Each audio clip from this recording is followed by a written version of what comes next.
So what we have going here is we have the camera set to 4K at 30 frames per second with the image stabilization on, and you require that because the image stabilization will not go over 30 frames per second, so you can't get 4K at 60 unfortunately, but what you're seeing is still good. We have the camera attached to the windshield using a suction cup mount that we had laying around. We just adapted it to a GoPro mount so we can pull this off without buying anything extra that's specifically for the connection that this camera comes with. But as you can see, the image stabilization is working fantastically. And this is quite common with today's modern action cams that offer image stabilization, since when you're in your car, unless you're hitting potholes, you're not getting any intense bounce coming from your ride, as you would if you were walking or running and you get that up and down motion. So this is nice and smooth. The only thing you're going to get from driving around is jitter, and the stabilization is doing fantastic to eliminate or reduce that jitter. What you also see is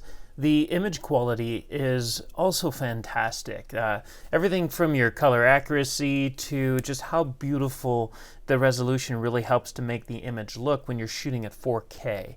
And again, this is 4K at 30 frames per second, since you'll lose stabilization if you decide to up it to 60 frames per second.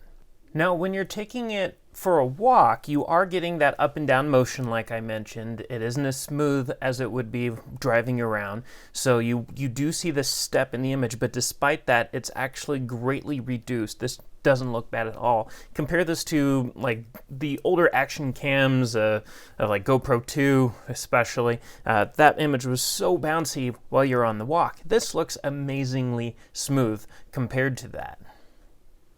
And when it comes to any kind of motion coming from your body, using your limbs or your waist to move around, it looks fantastic. You have a lot more control when using a camera this way, and the stabilization really helps to show this.